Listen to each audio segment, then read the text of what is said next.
కనుక భూమి, ఆకాశం వాటిలోని ప్రతిదీ పూర్తయింది. ఆదికాండము 2వ అధ్యాయం 7వ రోజు విశ్రాంతి.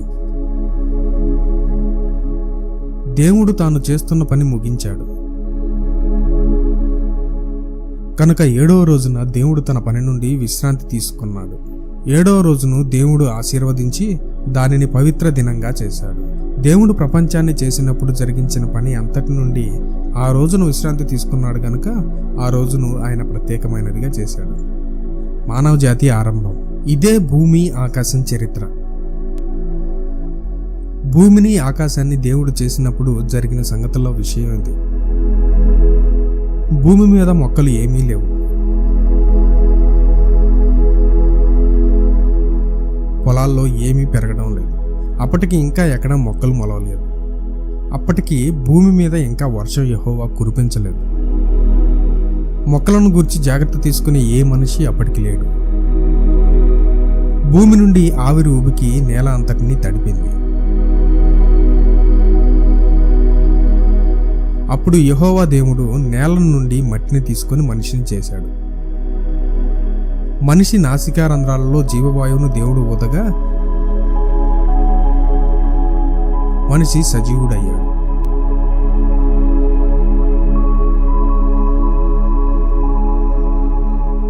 అప్పుడు తూర్పున ఏదేను అను చోట ఒక తోటను యెహోవా నాటాడు. యెహోవా దేవుడు తాను చేసిన మనిషిని ఆ తోటలో ఉంచాడు. అప్పుడు చూడడానికి అందంగా కనబడే చెట్లన్నిటినీ మరియు ఆహారానికి మంచివైన చెట్లన్నిటినీ భూమి పుట్టించినట్లు దేవుడు చేశాడు.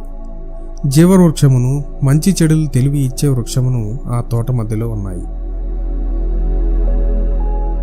ఏదేను తోట నుండి ఒక నది ప్రవహిస్తూ ఆ తోటకు నీటిని ఇస్తుంది. ఆ నది పాయలై 4 చిన్న నదులైంది. మొదటి నది పేరు పీషోను.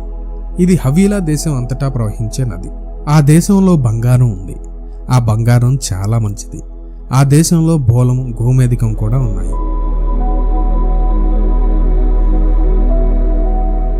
రెండవ నది పేరు గీహోను. ఆ నది కూషు దేశం అంతటా ప్రవహిస్తుంది. మూడవ నది పేరు హిద్దికేలు.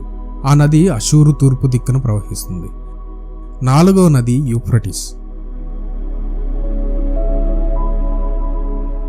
మనిషిని ఏదైనా తోటలో యెహోవా దేవుడు ఉంచాడు.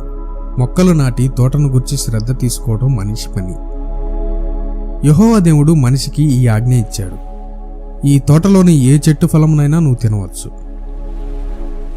అయితే మంచి చెడ్డల తెలివిని ఇచ్చే చెట్టు ఫలము నువ్వు తినకూడదు. ఆ చెట్టు పండు నువ్వు తిన్న రోజున తప్పక చస్తావు. మొదటి స్త్రీ. అప్పుడు యెహోవా దేవుడు, పురుషుడు ఒంటరిగా ఉండటం మంచిది కాదు. అతనికి సాటి అయిన సహకారిని నేను చేస్తాను, మరియు ఆ సహకారిని అతనికి సహాయం చేస్తుంది అనుకున్నాడు. పొలాల్లోని ప్రతి జంతువును, గాలిలోని ప్రతి పక్షిని నేల నుండి యెహోవా దేవుడు చేశాడు. ఈ జంతువులన్నిటినీ యెహోవా దేవుడు మనిషి దగ్గరకు రప్పించాడు. మనిషి ప్రతి దానికి పేరు పెట్టాడు. సాధు జంతువులన్నిటికీ, ఆకాశ పక్షులన్నిటికీ, అడవి క్రూర జంతువులన్నిటికీ మనిషి పేర్లు పెట్టాడు. ఎన్నెన్నో జంతువుల్ని, పక్షుల్ని మనిషి చూశాడు. అయితే తనకు సరిపోయే సహాయంగా ఏదీ అతనికి కనబడలేదు. అందుచేత ఆ పురుషుడు గాఢ నిద్రపోయేటట్టు యెహోవా దేవుడు చేశాడు. అతడు నిద్రపోతూ ఉండగా అతని శరీరంలోని పక్క ఎముకలలో ఒక దాన్ని తీశాడు. పక్క ఎముకను తీసిన చోటును అతని మాంసంతో యెహోవా దేవుడు పూడ్చివేశాడు. స్త్రీని చేసేందుకు అతని పక్క ఎముకను యెహోవా దేవుడు ఉపయోగించాడు. అప్పుడు ఆ స్త్రీని ఆ పురుషుని దగ్గరకు యెహోవా దేవుడు తీసుకొని వచ్చాడు. అప్పుడు ఆ పురుషుడు ఇలా అన్నాడు: ఇప్పుడు ఇది నా వంటి మనిషే. ఆమె ఎముక నా ఎముకంలో నుంచి వచ్చింది, ఆమె శరీరం నా శరీరంలో నుంచి వచ్చింది. ఆమె నరునిలో నుండి తీయబడింది గనుక ఆమెను నారీ అంటాను. ఇందువల్ల పురుషుడు తన తండ్రిని, తన తల్లిని విడిచి తన భార్యను హత్తుకుంటాడు. వాళ్ళిద్దరూ ఏకమవుతారు. ఆ తోటలో ఆ పురుషుడు, అతని భార్య నగ్నంగా ఉన్నారు. కానీ వారికి సిగ్గు తెలియదు. 2వ అధ్యాయం ముగింపు.